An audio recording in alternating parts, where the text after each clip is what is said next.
पैसा ना तो पावर चाहिए, पैसा ना तो पावर चाहिए, पैसा ना तो पावर चाहिए, पैसा ना तो पावर चाहिए।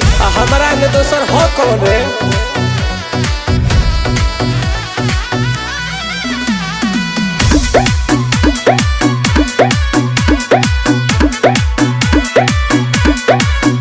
सब रुपये के तो खेल बाटे, रुपये से जेल बेल बाटे।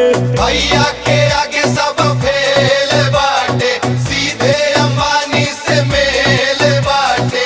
एकदम सही कहता रे भाई, हमारा से